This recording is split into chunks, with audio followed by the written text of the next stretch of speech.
Hogan, I got to tell you, I'm really excited about this show. You scored a great guest for us, and I'm really looking forward to it.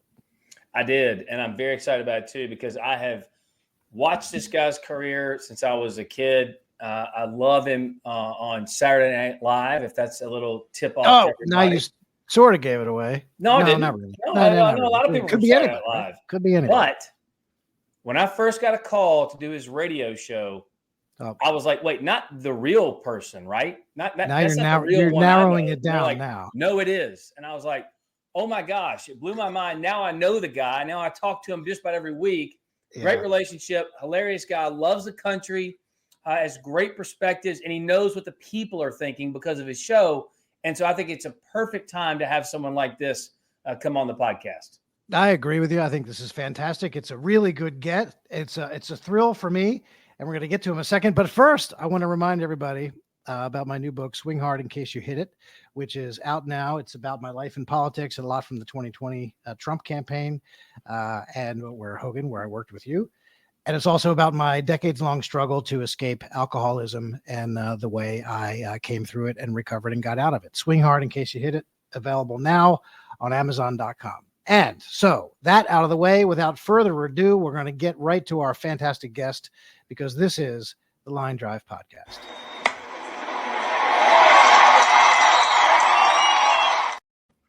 And we are now joined by, as Hogan already hinted, a Saturday Night Live alum, a guy who now has a morning radio talk show, the one and only Joe Piscopo. Amazing. Welcome to the show, and thanks for being with us. Welcome, Joe. Thank you, Tim. Thanks, Hogan. Great to see you guys. You know, I have my Jim Jordan wardrobe on today. usually I have a jacket and tie. I said. And then Hogan said, Tim Hogan said, it's kind of casual. So I Jordaned it out today, I guess. So I'll be here. But good. Hey, you guys are great. Thanks for all that you do for the great country, and happy to be with you today. You know, I told, and the honor's all ours. Like I said in the intro, we just loved your career. We think you do a great radio show, everything else. I will say one time in the Oval Office, Jim Jordan was in there, and I told Trump, I said, this is how powerful you are, Mr. President. You're the only person in the world who could make Jim Jordan put on a jacket. And he's standing there in the Oval Office in a jacket. Because for those who don't know, Jim Jordan never wears a jacket anywhere. Never. That's kind of his shtick, right? Yeah. Rolled up sleeves, whatever, and a tie is Jim Jordan. Yeah. But anyway. That's good. I'm always dressing up.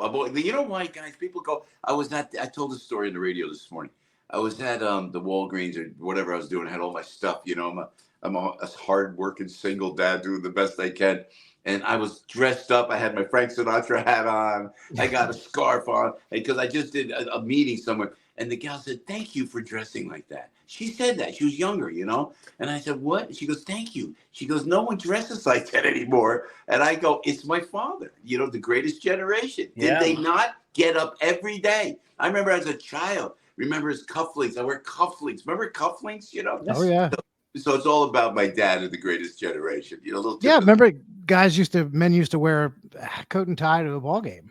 Yeah. Yes. And then I think of my grandparents who came from Italy, and I think of my grandfather, and I look at that, the late 1800s and the early 1900s, everybody in a jacket and tie. They were all, and I have pictures. I'm speaking to you from my office, and I look over and I see the picture of my grandfather, a shirt, tie, jacket, They never smiled, though. You ever notice the guys? Yeah.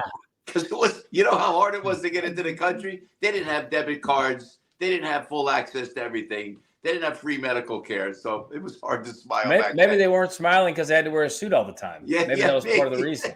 Or maybe it could be at that time everybody had bad teeth. Exactly. But they came, we talk about it. Hogan and I touch on it when Hogan comes on the show. Tim, they came not with the flag of Italy in their hands, but with the flag of the United States of America. They came to be American. That's right.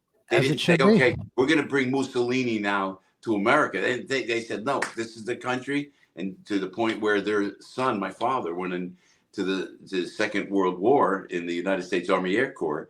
To fight for America. So that therein lies the strength of the country that seems to be dissipating now. What? True enough. So what do you hear? You're on the air every single morning with your talk Yeah. show out of New York. Yeah. If you want to plug What time your is it? show. I've been up all day, all night. Right? Yeah, Yeah. so you're Yeah. on from 6 to 10 a.m. And what are the folks talking to you about? What do they say? You know, they're concerned we're losing the country. And so when I went onto the radio, Salem Media is the flagship station for Salem, you know, and I was always a lifelong Democrat. So when they first asked me to go on the radio to do the mornings in New York on AM 970, they said, you know, we're conservative. And I said, the first thing I said to them, I voted for Ronald Reagan, you know, and I said, I'm pro-life. I voted for Ronald Reagan and I believe in the country. Now, and then I talked to some buddies in radio. And they said, Joe, don't marginalize. If you can do talk radio, you can't marginalize. You got to jump in and you got to jump in and own it. So I said, I go to church. We're one nation under God. I started talking about, you know, the homilies at mass. I talked about we run into the running mantra about Jesus, you know, because my news guy Al, God bless him, you know, he's agnostic, and I bust his chops about, you know, praise Jesus, but it's all like going and a full front right into what I believe in, God and country and family. And I went and I own it. I went, and now everybody's listening. Everybody's listening because everybody's afraid to say it. And I'm not afraid to say it. I don't care. I'm so old. Who cares? But I put the nail in my coffin in Hollywood a while ago. I'm not on the A list or B list. I'm not even on the wait list because you know what? If you say you voted for Donald Trump, you say you're a conservative, you say you love the country, and then you believe in a supreme being, you know, in God, not to mention Jesus, man, Right. you know. So, but you'll be surprised. People come up to me, guys, they come up to me, thank you for what you're saying. Thank you for what you're doing. And I know you get the same thing, Tim and Hogan. You get the same thing. It's all speaking the truth. And I'm convinced that 90% of the country is like that. We just see that little sliver that is trying to take over everything. You're right. So much of that is, I mean, it's just perfect. And, you know, you mentioned Jesus. God, you can get by with. But when you bring up the word Jesus, boy, people get offended by that. No question, because that's specific. People don't like that specificity, as you know. Yeah. But as you kind of go through this, and on your radio show, you're very clear. You're not all in the tank one way or the other. What you love is freedom. You love this country. You love God. You love your family. That comes across just naturally for you. Yeah. In your show early on, even though, you know, they told you to go all in and you did, your personality is so infectious. I can't tell how many times I get on and I'm just kind of right here, just flatline, just because it's early in the morning. And then as soon as I hear your voice, it's like if I don't up my game and my excitement, it's going to be a really bad interview.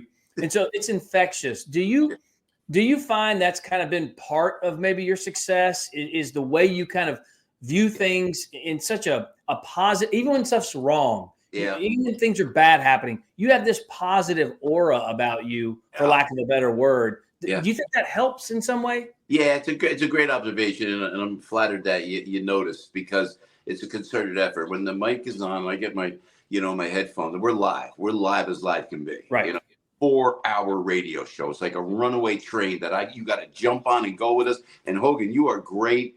And because you come right on and you go right with me, and it's all spur of the moments. And of course, our producer gives you a list of questions that I never get to, and I know he tells you what you're talking about, and then I'm all over the place. But to keep that energy up, because I can't stand when people lay back, man. They lay back. On stage, I'm like that. Mm-hmm. You know, it's like on the radio, I really try to attack it. And even though it's, you know, you're up since like 3-4 in the morning, and oh my gosh, it's 9 o'clock, 9:30, and then you got another half hour to go. It fires you up, you know, and I get fired up because we are on a mission. It's like I feel like we're all the Blues Brothers. We're on a mission from God, you know. I mean, don't you feel like that sometimes? It's like because he got everybody coming at us every which way, and we are not going to falter. So thanks for noticing that. And it's all energy, and it's positive energy. And to your point too, I talked to a dear friend, a big, powerful guy in Jersey, because the gubernatorial race is coming up next year. And they always say, Joe, you should run. And I'm going like, well, you know, I have a job, you know. And I said, but he goes, well, you're a big Republican. I go, no, I'm not affiliated with any political party. I'm a lifelong Democrat, and I was a committed Democrat for years.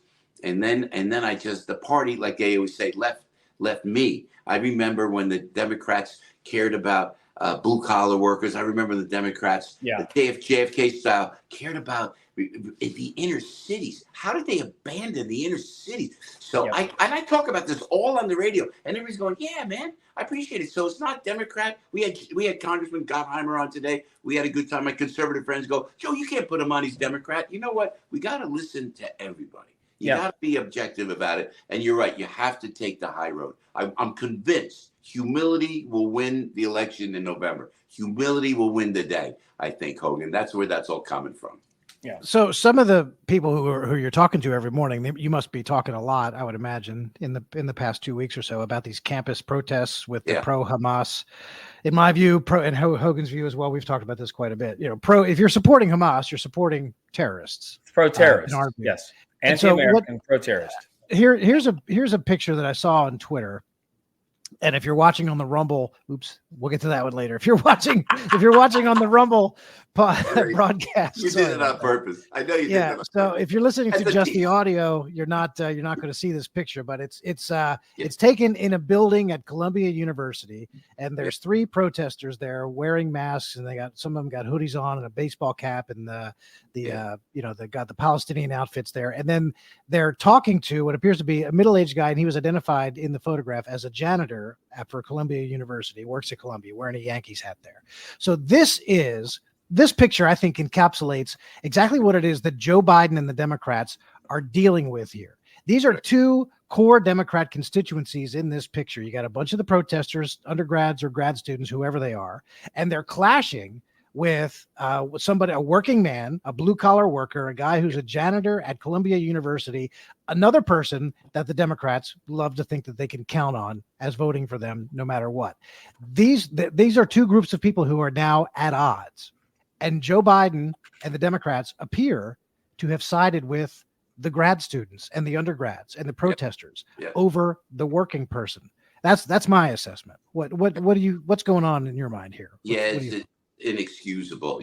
I mean, I always supported Israel from day one. All my best friends were like all my Jewish buddies from Philadelphia were down the shore in Jersey, and we'd come from North Jersey. They'd come in from Philly. And they enlightened me about the Holocaust. They enlightened me about the really great tradition of the Jewish heritage, Mm-hmm. So I'm a Zionist at this point, because, and if you look at the history, it was always Israel's land. So now I do not understand it. All my buddies, diehard Democrats, will not. Joe, how could you vote for Trump? They go like that, and I go like this. I go because he made Jerusalem the capital of Israel, because his daughter is now, and his family are now Jewish citizen, because, I don't know, the Abraham Accords that brought, the Abraham Accords were genius. We have Robert Greenway on the show, and a lot, the ambassador, and certainly Jared Kushner. Jared hasn't been on the show, but, Mike Pompeo.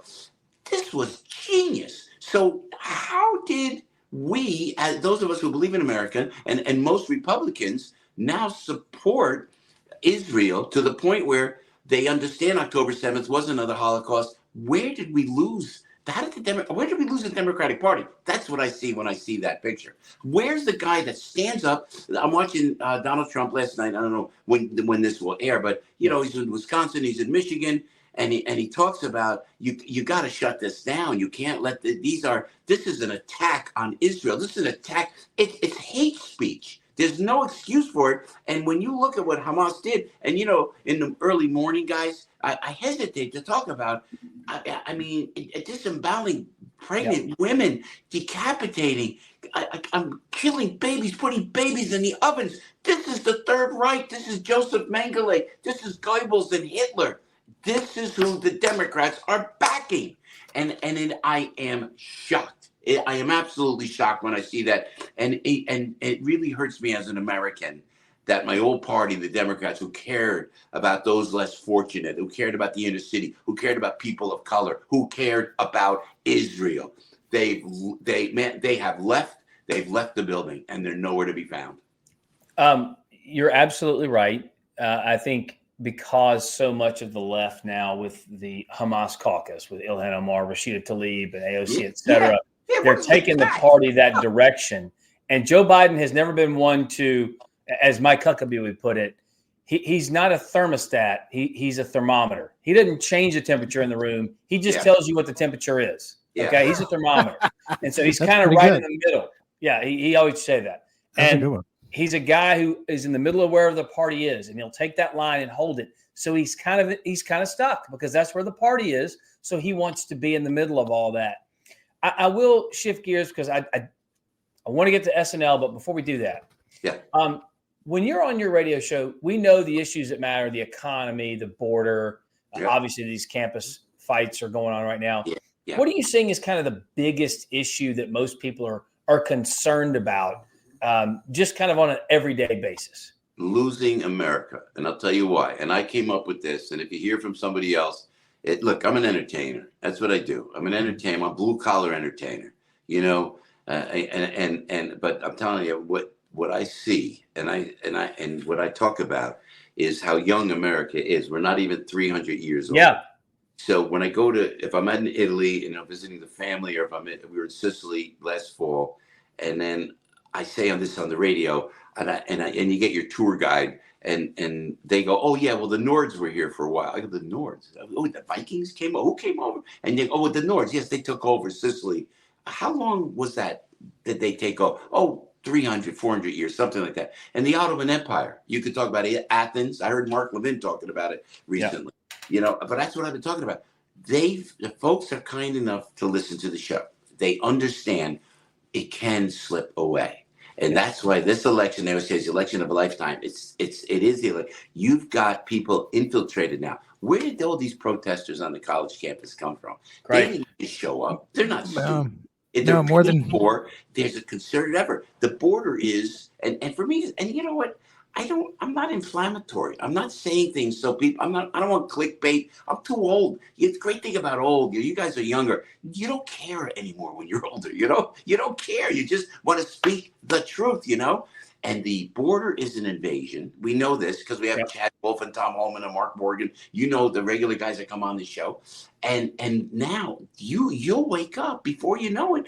They have communist Chinese police stations. The communist Chinese are not coming in. We talked to the greats like Gordon Chang on the show. Mm-hmm. And I would never think of this if I didn't do the radio. Let me make this point if I can. But Hogan, to answer your question, it's losing the country. But when I first went on the radio, I was like Democrat and everything was great. When Joe Biden got elected, even I said, he's a nice guy. Remember, he was always a nice guy. He was never the brightest guy in the room, but he was a nice guy. I don't know what happens to these people. I don't know what happens to these people. So now I learn when you have to do a daily radio show 4 hours a day. I wish I studied at college as much as I studied for the show, man. I would have been able to go to some of these colleges. When I see these people protesting and rioting, I'm thinking, I couldn't even get into that school, man. So, but when you're doing radio, or you're before the president or before you're about to do a hit, you got to layer back and you got to be locked and loaded. And when I see where we are as a country, we can lose the country. And that's what everybody's feeling nowadays. Yeah. I mean, who are we to think that, when people say, hey, we're losing the country, and the left says, oh, come on now, get over yourselves. Like it's not a possibility. Right. Look, just like you were saying, talking about Athens or the fact that the Vikings came and took over Sicily. Do we think that we're the first civilization in history that is completely immortal? That's right. Right. We can't be knocked off our perch. That's coming. And then Seth Gorka said it best. Dr. Gorka said it best on my show. That we're the longest republic. So that's hope. There's hope that we are the longest standing republic. But I'm telling you, we are a young nation. And China is brilliant. Vladimir Putin in an evil way is brilliant. Iran knows what they're doing. And then I always say this when all my buddies, in the entertainment industry, they go, Piscopo's a Trump guy. And with due respect to President Trump, it's beyond Trump. It's where were we when you guys were running the White House? Where are we now? That's all you got to look at. Where were we then? Because I'm a man of peace, and the world is imploding. And how do they argue with us about that? When I would travel with Trump to these buildings, and it would have like a marker outside of when it was built, like 200 AD, and you're like, wait, what? And you realize how young we are as a country. It's fascinating. But what you just said, the average lifespan of a constitution around the world is 17 years. What? Ours is going on 250. Okay. That's the brilliance of that document. That's but right. to pretend as though it can't be stripped away when you have an entire political party that says we, America, is the cause of the world's problems, we're the root of all evil. Well, if that's the case and people actually believe that, then it would make sense to try and tear her down. Because why would you want the root of all evil being the most powerful nation in the world? It's so true. It's insidious. And on a lighter note, Tim, didn't you help me get to see President Trump in Wildwood? Were you down there? Yeah, I was during the Trump campaign. Yeah. When he had was it the rally campaign? Was it that long ago already? I thought it was. Yeah, it would have been 2019 or 2020 when we had the Wildwood rally. I think it was probably the winter. It was so funny. I went down. Yeah, Wildwood, May 11th. President Trump will be down there. We're all supporting Jeff Van Drew. Very excited. All the great work. Congressman Van Drew is great. Jeff is great. So I was down there, Hogan, and on a much lighter note, if I may. And I just wanted to be a fly on the wall because it was like a rock concert, man. And I'm a political geek. I'm a political junkie. I like watching this stuff, and I'm watching all the action, and the Secret Service guys, I shouldn't say this, they kind of let me in. And I think some of the guys spotted me for the campaign, and they said, and people were paying a lot of money to go take a picture with Donald Trump, but I didn't want to deplete my petty cash of $50,000 all at once, So I think it was Tim, you came over, you go, you want to see the president? I go, I'd love to say hi to him like that. And they worked me in, and it was great. And so I do remember that. I think I had one of my little sons with me, and I was like, you don't know who this is, young fella, but I promise you, this guy's famous. It was great. Right. It was good. And then I went up to President Trump, and he goes, Joe, he goes, how you doing? I said, how you doing? You going inside? I go, yes, sir, going inside. He goes, you look great, man. I go, because we haven't seen each other in a couple of years. I said, yeah, but you're the president. That's what I said. It was good. That was fun. That was a fun. That was a wild rally, man. And it was a wild same way. May 11th and Wildwood's going to be another one. Yep. Yeah, sure. That was a great time. You've mentioned your show business buddies a couple of times. So I want to talk about your long career in show business, very successful career. And this one sticks with me. This is a clip from Saturday Night Live, and I guess I'll let most of it run. But I want you to look at this, and I know you've talked about this kind of thing in the past. But how many lines in this script would actually be cleared to get on the air today?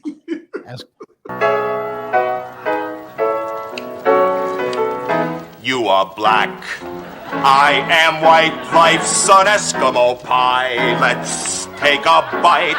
That was groovy thinking, Lincoln, when you set them free. We all know cats are the same, Maine to Mexico.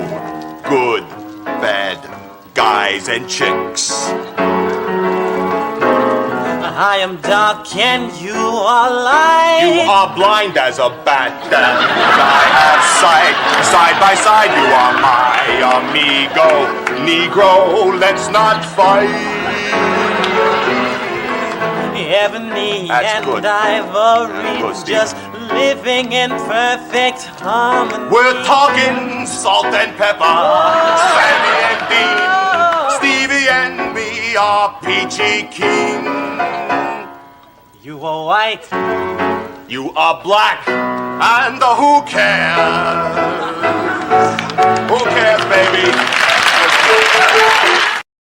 All right. I mean, good message there, but some of the lyrics, did I read correctly? You worked on those with Sammy Kahn, actually? Yeah, Sammy Kahn was in the studio right there. He's just off camera. Sammy Kahn, one of the great writers for Frank Sinatra, along with Jimmy Van Heusen. But Sammy, he was there, and that's why I gave him a little earlier in the sketch. I gave him a little shout out.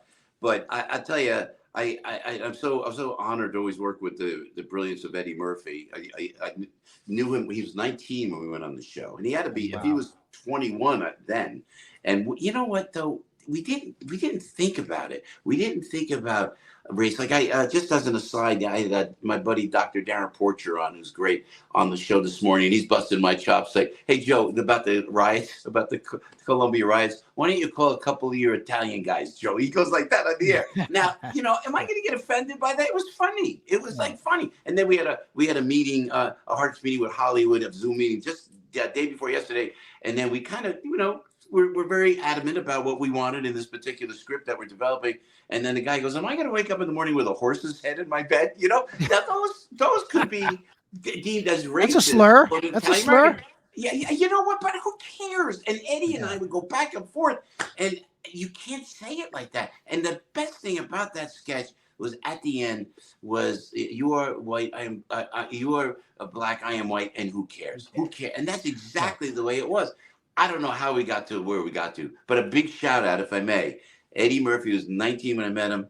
He was a funny guy, just a funny, regular guy, and a true comic genius. I mean, a true comic genius. When we went on the air, we had no delay. I believe the original Saturday Night Live had a 9-second delay because Richard Pryor was on, George Carlin was on, John Belushi was there, Danny Aykroyd and Chevy and everybody, the great, brilliant crew.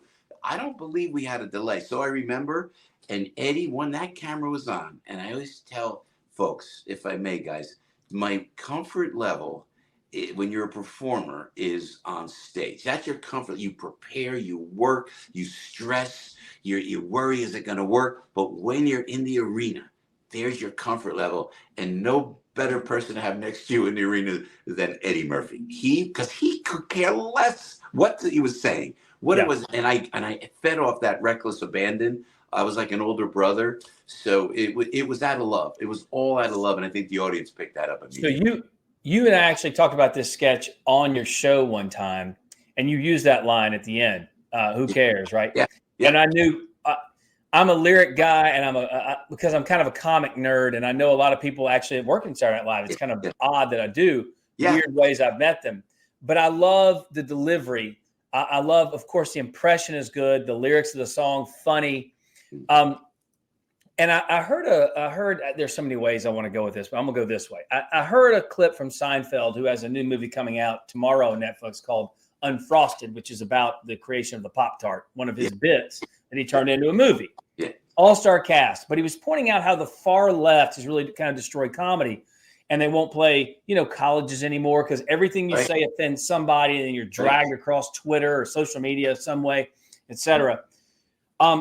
Back then, as you just point out, who cares? Now it seems like the stakes are a lot higher. Do you think that has really, and all the jokes kind of are one-sided, they're pointed at the right, they rarely make fun of the left at all. Do you think that hurts the industry itself? Do you think you could have operated during that time? Or are you more, we got to make fun of everybody type of guy? Yeah, we were, you got to make fun of everybody. It didn't matter. But to your point, Hogan, we would, the comedy always was against the right. I was the guy, don't forget, I'm a diehard Democrat at the time. Essex County, New Jersey Democrat. And I was deemed to do the impression of Ronald Reagan. So they said, oh, you're going to do Reagan. I do Frank Sinatra. Mr. Sinatra allowed me to do it, gave me permission. So I said, now I'm going to do Ronald Reagan. So I go right now, but we had fun with Ronald Reagan. It didn't get vicious. It was like, well, I'm the TV president, and if you buy my budget, order these knives now, So it was like kind of a fun thing. It was just kind of fun, The Ronald Reagan budget we said, and this is the Ronald Reagan TV dinner, and we have this, we have that, and then we had Clara Peller from the Wendy's. She jumped up and said, where's the beef? But it was fun. It was cute. It was nice. It was never vicious. But I have to tell you quickly, if I can, guys, I've told the story before, but forgive me if you're watching us and you heard it. But in the middle of nowhere, I get invited to the White House after I'm doing the impression of Ronald Reagan. It's not vicious, but I get invited to the White House. I'm a Democrat. I go, now, why would I get invited to the Reagan White House? And I went down there, and it was a state dinner again. I think it was the Italians were down there, from Italy. And then I went over and I saw Ronald Reagan after dinner by himself out by the fireplace. I guess wherever the fireplace is in the East Room, wherever one of those rooms, he was by himself. Secret Service was at bay. And I said, let me go over. And I said, Mr. President, there was a fire, beautiful fire going. It was like surreal for me, And I said, Mr. President, Joe Piscopo, cast member of Saturday Night Live, honor to meet you, sir. And, well, Joe, how you doing? I got to tell you something. When I shook Ronald Reagan's hand, that changed my political perspective. That was one of the most decent gentlemen I've ever met in my life. From a handshake, because you know how I know? Because I have shaken Bill Clinton's hand, and listen, Clinton was a great president. Don't get me wrong, one of the smartest presidents we've had. But you could tell Reagan. It was electrifying to me. And I looked at the guy and I didn't know what to say to him. I was so put off. So I said to him, hey, Mr. President, nice fire, Mr. President. What are we going to say? I said, we're going to, And so he said, what he said? He goes, well, Joe, we got people to do that for us. And I went, wow. Changed my whole outlook. And then let me tell you, I got to tell you, as I went to step away, I turned, nice to meet you, honor to meet you, sir. Turned around, and there's Nancy right in my face. Nancy right there, a foot away. 2 words she said to me. Look right in my eye. Hello, Joe. Boom. I knew why I was there. And I have a feeling, I don't know this for a fact, that Frank Sinatra said, hey, get that little punk up to let him meet Ronnie so he can stop doing this thing. Will you, Nancy? Like that, I'm convinced that happened because you know what? Mr. Sinatra was right. Isn't that wild though? That's pretty amazing. So you were on in Saturday Night Live, and we're up on 30 minutes now. I want to be respectful of your time, so we'll try to keep it quick. You were on what I guess the second great cast, right? There was the founding cast, the original cast with everybody everybody's familiar with. But then you came in, you and Eddie Murphy, and who else? You were on there for 5 years, right? 1980 to 84. Yeah, roughly 4.5 years, something like that. Yeah, 4.5 years. Who? What other cast members do you? Lordy. The original cast, the greatest cast ever assembled in television history, with Gilda Radner. People forget about Gilda and Chevy and Alan Zweibel writing and Herb Sargent writing and Michael O'Donoghue and John Belushi and Danny Aykroyd and Chevy. It was like you couldn't replace them. We were you guys did pretty good. Your cast did pretty good. At first, we had 10 shows and it wasn't great. And this worst time of my life. It was like it just wasn't working. And so NBC came in. They had one producer, Gene Domanian, who hired me, hired Eddie Murphy. Gilbert Gottfried was in the cast. Oh, wow. There was some great talent in that cast. A girl named Gail Mathias, very, very talented. Then NBC goes, we're stopping the show. We're 10 shows in. We got 10 more to do. NBC stops the show. And they bring in Dick Ebersol, legendary NBC producer. Yeah. Great producer, kick butt guy, knew Lorne Michaels. They bring Dick in. And then we go up to the 17th floor. There's a meeting. And one by one, Mr. Ebersol's calling people into his office. Me and Eddie are together on the outside. And he's whacking everybody. Whacking. They're walking out. Yeah, people are getting fired. Sorry. Forgive the New Jersey narrative. Yeah. I mean, you've already talked about the Italian boys coming in and knocking heads. I want to make sure what we're talking about. Gilly goes in. Gilbert Gottfried, comic genius, and one of my best friends ever, comes out. He goes, oh my God, they fired me. Like that. They fired. It was a bloodbath on the 70th floor. And then they go, all right, Eddie, Joe, come on, Piscopo, Murphy, come in. So we go in, and it's Lawrence's office, but Dick Ebersol's behind the desk. And me and Eddie we had slots that we had to do at the comedy club, like in about a half an hour. So we sat down and we're sitting in front of Ebersol, and Dick goes, and we were so cocky and so young. Dick goes, all right, Murphy, Piscopo, we've decided to keep you two. And we went, great, Dick. Look, we got a shot at the clubs. We got to get out of here. We don't. And that reckless abandon, that carefree, cocky attitude translated, and Dick Ebersol knew it. He knew it. And I go like this, my people, we make the sign of the cross. Thank God it all worked out well. Well, one thing I have to ask you, because you brought this up, and I can't let you go without asking this. You just said you got permission from Frank Sinatra to imitate Frank Sinatra. Yeah. Please tell me how that went down. I wrote a letter, Hogan, as soon as I did the impression at the improvisation where I cut my teeth in Hell's Kitchen in New York. And then they knew they won't, and I did it at the audition for Saturday Night Live. I did a Frank Sinatra impression.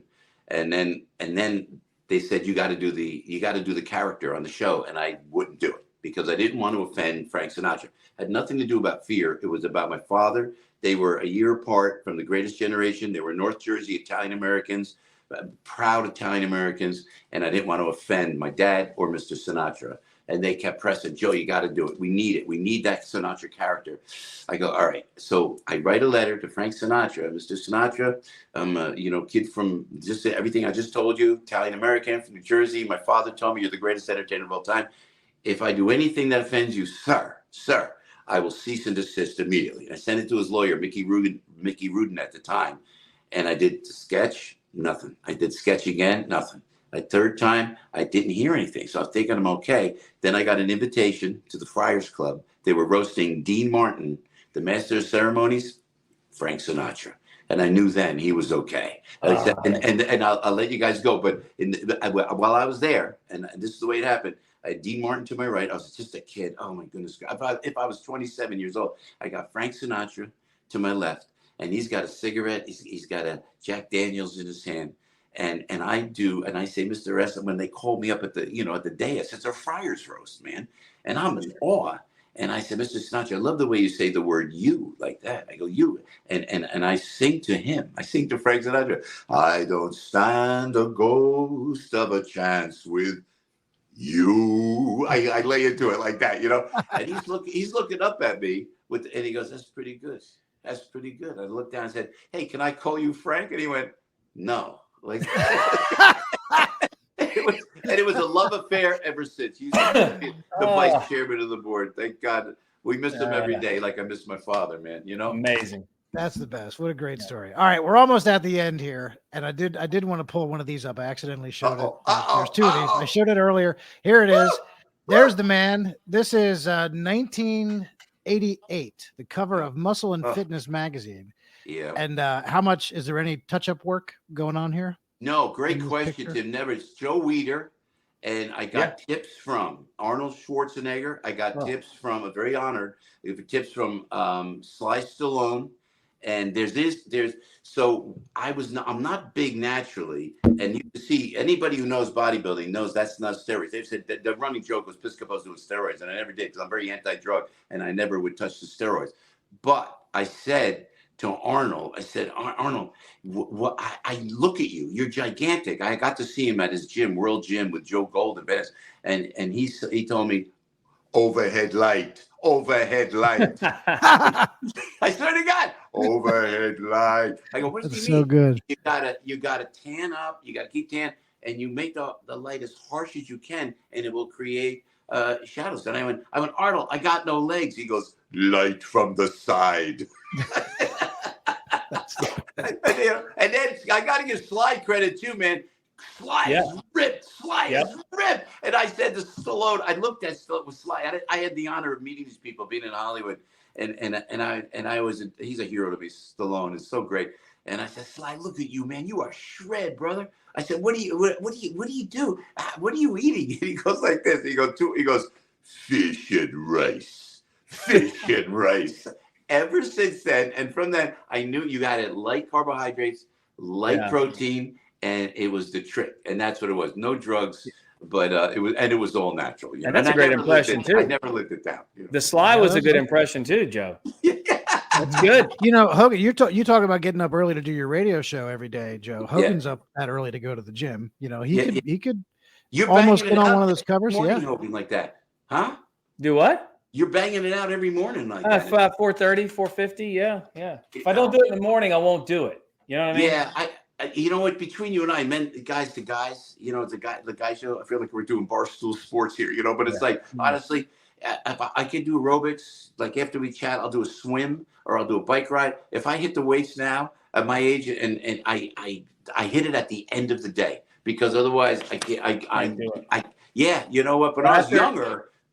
Forget. Yeah, but I've been doing it in the mornings for like 25 years. And with Trump, if I didn't do it in the morning, I wouldn't do it at night because that guy kept me going until midnight every night. You know what I mean? Yeah. I was too tired to do it at night then. I know what you mean. I don't do the weights as much as I do go out and run. And if I don't get it done in the morning, it's not going to happen. But I don't know how Trump, you know what, and people got to put the hate aside. I'll let you go, guys. It's great talking to you. Because you know what? I wanted to do it because you come on the show. Tim, you came on early on, I believe. Yeah, I've been on the show before. It's been a while. Hogan's great. He's a great, comes on and you keep the energy up, but people love you. And I'll tell you, I have the whole cabinet of the Trump administration on my show. Yeah. And once you guys get into office, I'm out of guests. That's all I got to tell you. It's going to be interesting to see what happens. But we appreciate, I said this on the air as an aside, everybody, whether it's KT McFarland or Keith Kellogg, or Hogan Gidley or Tim Murtaugh, it's like, you guys are so nice. There's no attitude, and it's so appreciated, you know. And you have been working with the most powerful man in the universe, in the White House. So we thank you for that, man. We thank you for what you guys have done, because it's 24/7. I can't imagine what it's like, especially with President Trump. I can't even imagine, man. We'll if he wins and we go in, we'll come back on. We'll just have different titles. Yeah. It'll be fine.